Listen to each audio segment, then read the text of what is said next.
Discipleship Team, led by Scott Sullivan, exists to help churches take the next step toward becoming a healthy, disciple-making church. We've developed tools to help you, like the Watershed Principle, the Spark Conference, a total church strengthening event that allows you to access keynotes and breakouts all year long. We're also setting up learning communities across Georgia. Find a community near you at gabaptist.org/discipleship. Now let's join today's broadcast. Hey friends, Scott Sullivan here with Georgia Baptist Discipleship. We are innovation brokers, and we find great joy in bringing you the top discipleship practices and solutions from across the nation.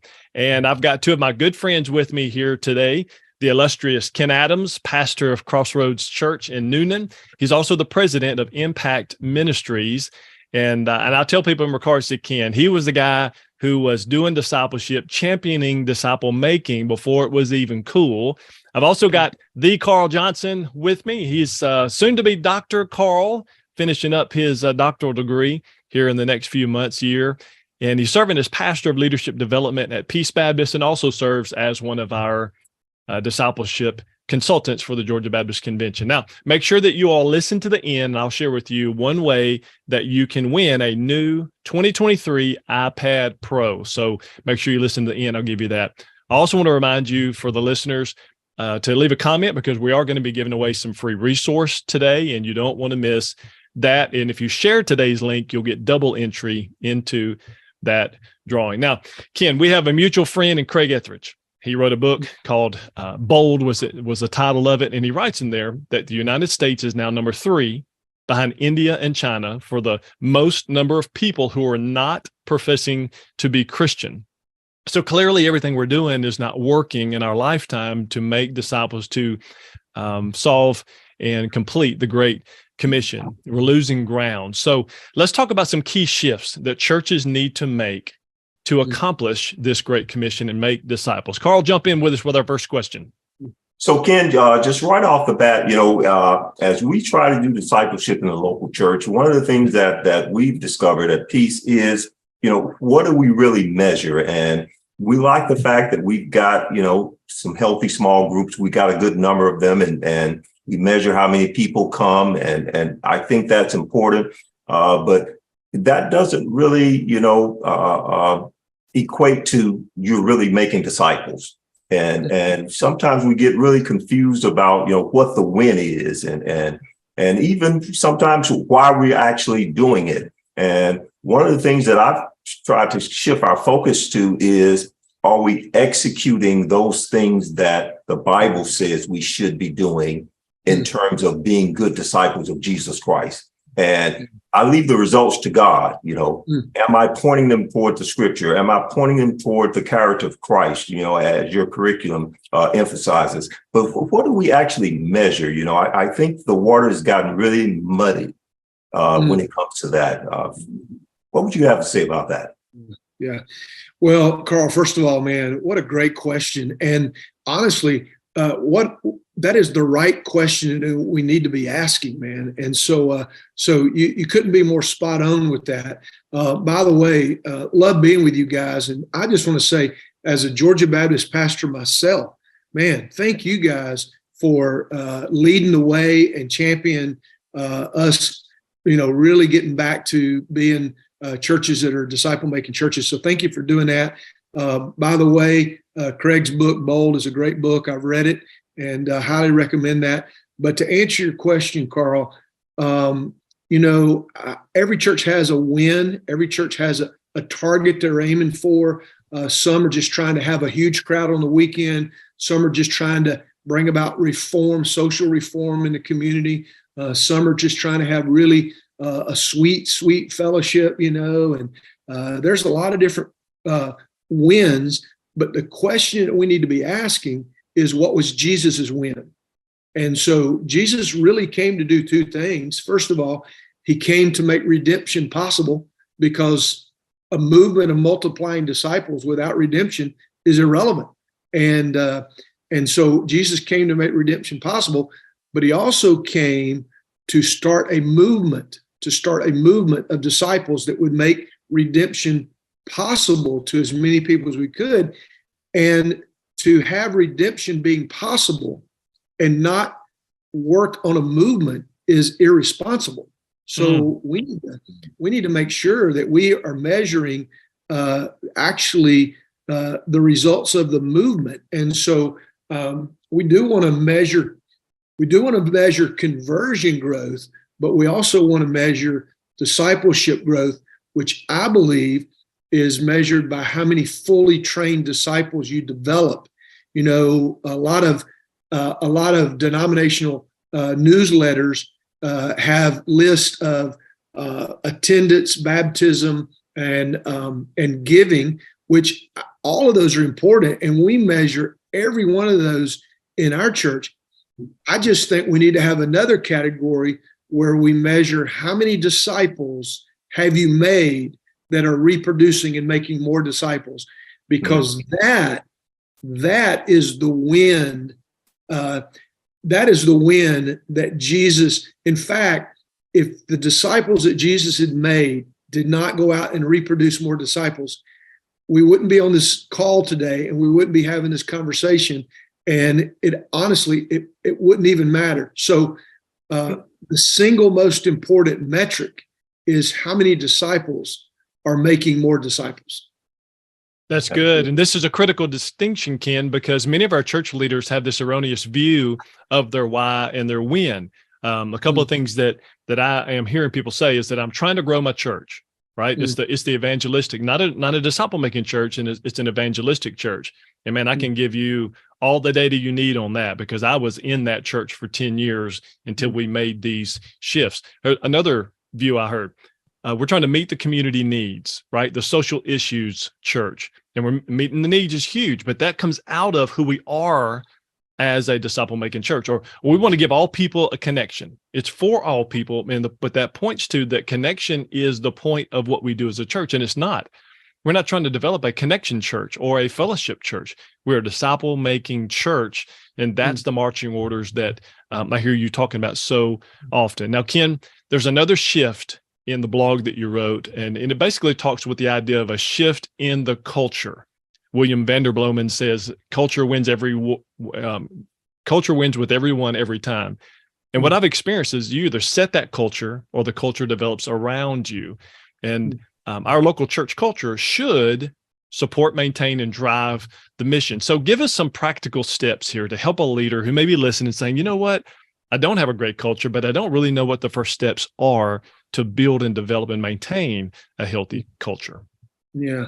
That's an important question, and obviously, I think the very first thing is that culture starts with the leader, right?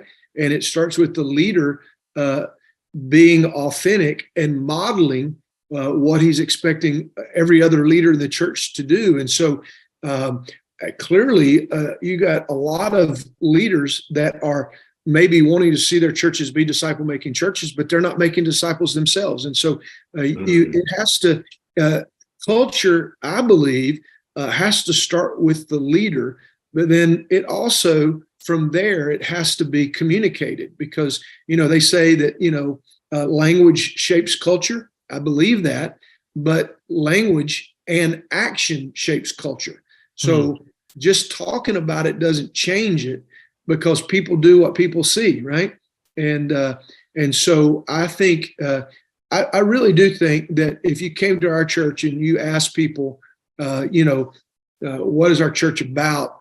It wouldn't take very long that people would tell you that we're church that's committed to making disciples that make disciples. And I think I had a conversation with a person recently that I thought really helped define what the culture of our church is. And they asked the question, so if you as the pastor were no longer there for whatever reason, would the church continue doing what it's doing? Would it continue making disciples, or would it go down a whole different path? And obviously, I don't know this conclusively, but I can see that there are people that are actually making disciples that are making disciples that I don't even know who they are. And I have had no influence. I've had no personal influence in them being disciple makers and making disciples. So for me, that's very encouraging because what it tells me is that the things that we do and the things that we say are beginning to shape the culture here. And so we're trying to emphasize those things, and we're trying to encourage those things in hopes that it will produce the culture that we believe was the culture of Jesus's life. Yeah. And now, Ken, it's interesting listening to you talk. It just kind of fired something in my brain of what I used to do with my team there in Halton. And we had an acrostic that I would always be uploading with them of how to effectively keep this culture going. Here's what we do. But also I was trying to form a culture, in the church where, and this is lay leaders and paid people, right? It was both. I want to create a culture where people want to stay, like they love being there and they want to stay there, right? It wouldn't be pulled away from other things. And I used the acrostic FIGHT. I won't upload this whole thing. I've got a whole seminar that I do on, but it was called FIGHT, and it was form a family, which is friends and family. We don't just work together, but we do things together outside. Identify and eliminate infections, the things that aren't going well. We're not going to hide from that. It's like saying I'm pregnant and then ignored it. Well, you can't ignore that. The G was give kudos. Never miss an opportunity to praise the people that are around you in public. If you got to say something hard, say it in private, but That's praise right. in public. And then the H was hold high your core values. Like we always talk about, hey, if we're going to be a generous church, these things have to happen, that sort of thing. And then the T was take up for your volunteers and your staff. And I could give you a whole story about that. But I'm telling you, like there was a moment in my ministry where I didn't really have that credibility and strength with my people until I stood up in public in front of a lot of people and defended a person or a group of people.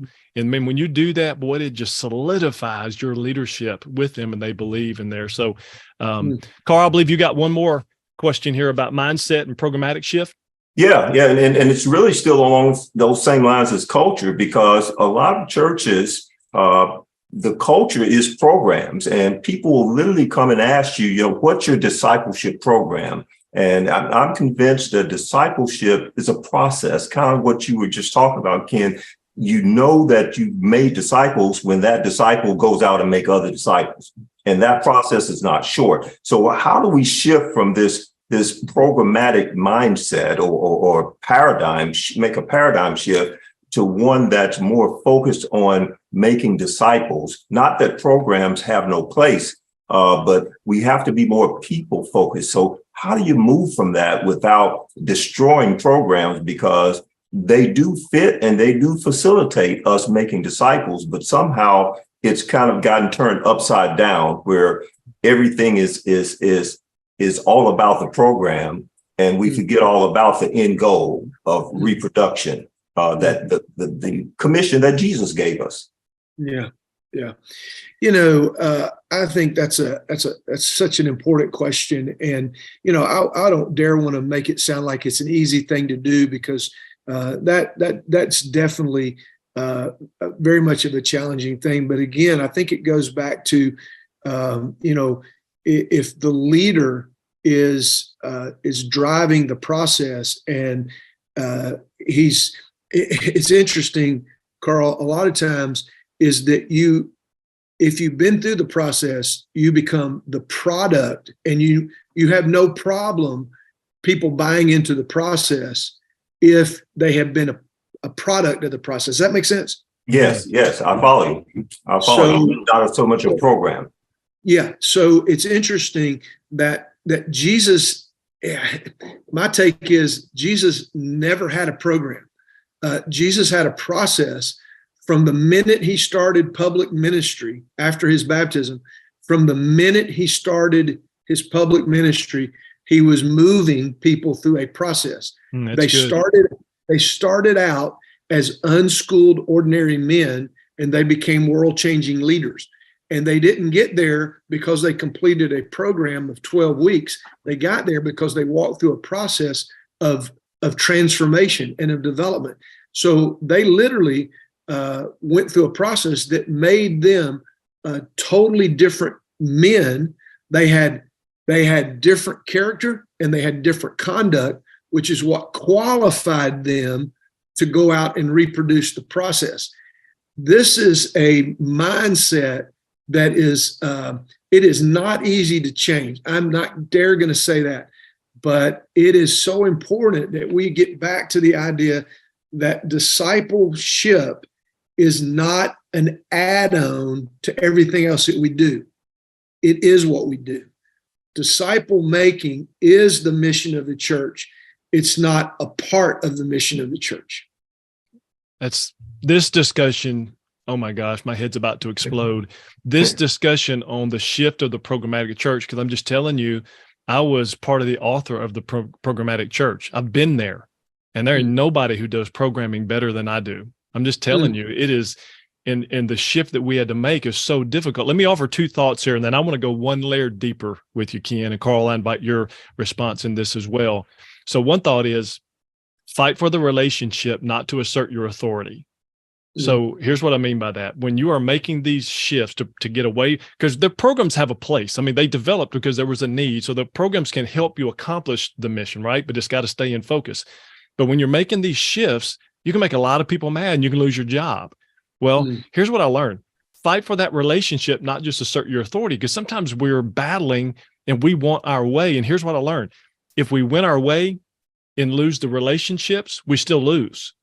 Like there's got to be a process where we keep the relationship, but we also move people forward. Here's the second thing, a balanced approach where we look at this in the Jesus style disciple making, that Jesus had the large group and he spoke in that and he led through the large group, but he also had the small group and he even had this smaller, more intimate group. But the most, to me, my opinion, the most intimate thing and to me, the most important thing Jesus did was his one-on-one time with God the Father. If everything else falls apart and we can't meet in groups and we can't meet in public, nothing can take away your one-on-one time with Jesus, right? So, but here's my question. I want to go one layer deeper with you guys. Another part of this, when you're developing the culture and you're moving away from programmatic into a disciple-making church, is regular leadership training your people, keeping that going. So, like, what are you guys doing? Like, what is that rhythm? 3 times a year you have training? Do you do once a month with training? Like, how are you continuing to train people? Because you can't upload this one time in a new member class and expect your people going to live it out the rest of their life. It just doesn't work. So talk to me about leadership training. That's good, Scott. And so one of the things that we're trying to get into our culture now is twice a year, we try to find the time that doesn't compete with anything else to do leadership development, because it's everybody's job. Even if you are the media director, this person needs to recognize that his primary goal is to make disciples.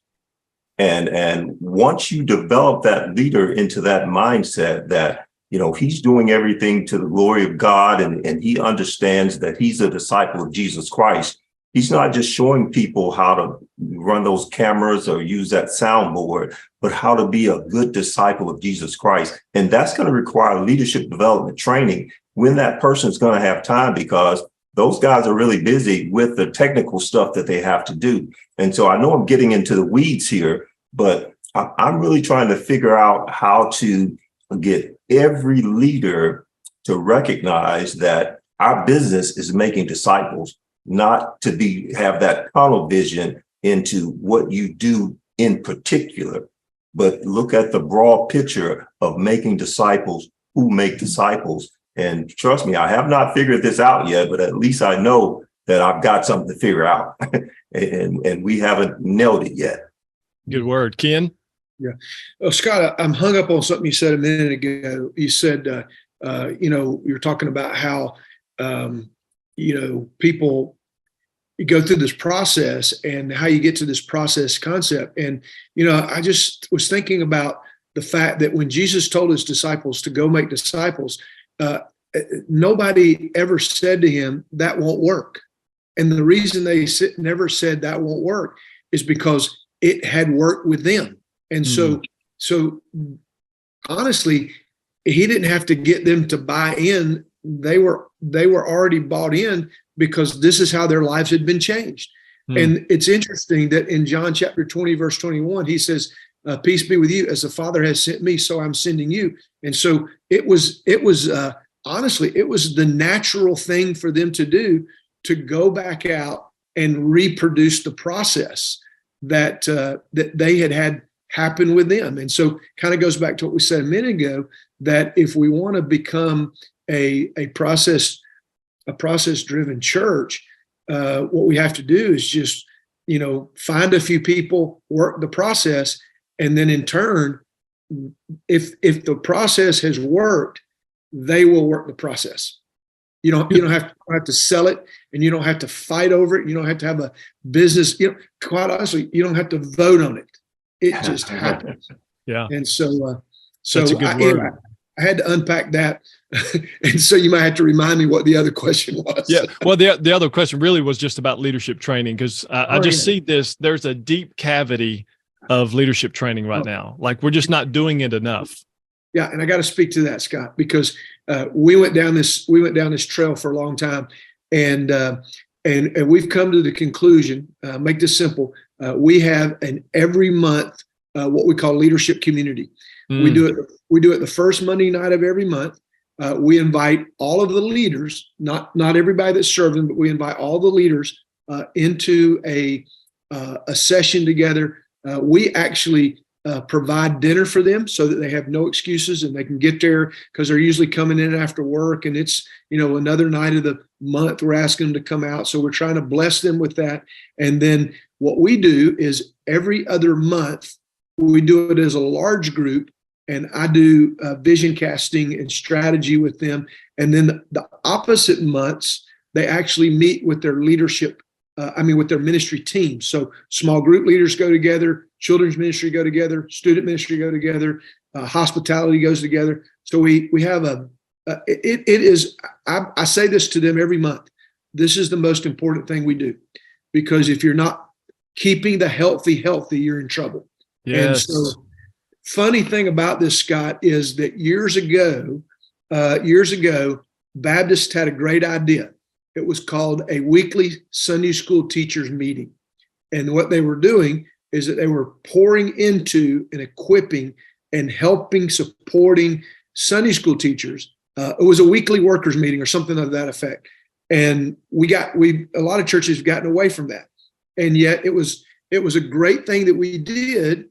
It just needed to be retooled. It just needed to be refreshed. And so what we do at our monthly leadership community is that we feed them. We start with worship, and then we give them something that is meaningful and something that will help them in ministry or help them individually. And it has to be good, or they won't come back the next month. And so we pour into them in a very significant way. I think it's one of the most important things that a pastor or church leader can do for their congregation. And guys, for some of the people who are listening right now, the last 5 minutes of discussion is the gold nugget that you're going to take away from this. It's going to change your ministry. If you're not having leadership gatherings and meetings, and I don't mean just having, I'm talking about if I were going to invite you to the top training event in the nation and ask you to be the keynote, you would put a ton of energy and preparation in that. That's the kind of energy and preparation we got to put into every leadership meeting so it is valuable when they show up. All right, one more question. Let's land the plane. There's a mindset shift that you mentioned in your blog, and it's talking about perspective. And really what we're talking about is moving people from the idea of going from a consumer to a co-laborer. Now, help us identify this consumer mindset, and how do we move people to become co-laborers? Ken? Yeah. So I think it's really pretty simple. The difference is between asking the question, what can I give versus what can I get? Mm-hmm. And so if you, and let's be honest, the church does exist to meet needs in your life, to help you with things in your life. But there has to be a point where you realize it is intended to go both ways. So I do need certain things from a church, but if it gets out of balance and it becomes all about what I'm getting rather than about me giving anything, then quite honestly, I mean, Scott, that's where you sit and you soak and you sour at some point. But I will tell you, if you are giving out, that changes how you look at what you're taking in. And so when you've got a church member or a leader that has the balance between giving and getting, that's healthy. Well, Yeah. let's think about it like this. It's like the difference between the Sea of Galilee and the Dead Sea, right? And so, you know, what's happening at the Sea of Galilee? You got water coming in and water going out. You know what's different about the Dead Sea? You got water coming in, you got nothing coming out. That's right. It is a perfect example. And I didn't even think about this when I wrote the blog, but a perfect example. The Dead Sea is a example of being a contributor. Being a consumer, but not being a contributor. It just keeps taking, but it never gives. Looks like your blog just became a 2.0. I love it. Hey, well, let's close our time here, friends. And let me just leave you all with a thought. 3 things that as we look to make these shifts with our local church leaders. First, for you to win, everyone around you does not have to lose. That's a hard lesson that I learned early on in my ministry. We want to be careful that we're not building our platform, but we're building kingdom disciple makers. And helping other people win really is the ultimate win. Here's a second. Seek to build on-ramps and not cul-de-sacs. Help people find that path to grow spiritually and then launch. We're not just trying to get them into the church and connect them. Connection is not the point of discipleship. Christ-likeness is the point of discipleship. And here's a third one. And this may be hard for some to hear and maybe even hard for me to say it, but we need to avoid the exception to the rule mindset. Many times our leaders stay in a role so long that they feel like they're not held to the same standard that others are, or they've earned the right to get their way. An example, have you noticed that many of our leaders, many of us, the more important we think we are, the closer to the front door of the church or the office we park, right? Well, I'm just saying, as servant leaders, it's got to be a different perspective. And what I see in Carl Johnson, what I see in Ken Adams, are servant leaders who have intentional processes, and they're helping make these shifts. And we exist as Georgia Baptist Discipleship to help you make those shifts, do these trainings so you can become a healthy disciple-making church. Ken Adams, Carl Johnson, thanks so much for jumping on with us today. Absolutely, man. That was so well said, and I agree with you 100%. Cool. Love you, Carl. Appreciate you being on the team, buddy. Thank you. Thank you. And finally, I mentioned earlier that we were going to share with you one way you can win an iPad Pro. So here's how you can do it. Register for an in-person Spark conference that's going to be in Georgia 2023 in August or September. You've got 6 options all over the state, the top, the middle, and in the bottom. Register for one of those and you will automatically be in for a drawing for an iPad Pro. And you can go to www.thesparkconference.com. That's thesparkconference.com. Register, you'll get dropped into the drawing for that. Landon Melton, John Graham, thanks for producing. And I want to remind all of our listeners that we're only able to do this broadcast because you give to the cooperative program. So thank you for doing that. And I pray that today's discussion with Ken and Carl will equip you to think deeply, invest purposefully, and dream big as we make world impacting disciples. Thanks for listening. We want to continue the conversation from today's broadcast in a learning community near you. These learning communities are designed to celebrate your biggest wins, resource your greatest need, and help you finish well. We also want to give you a free gift, the 5 discipleship shifts most churches need to make to produce world-impacting disciple makers. You can download this resource by going to ministryboom.com. This 5-page PDF is a discipleship alignment checklist. The Georgia Baptist Mission Board is able to provide resources like this because of gifts from Georgia Baptists to the cooperative program. For more information on this broadcast and a customized discipleship plan for your church, visit gabaptist.org/discipleship.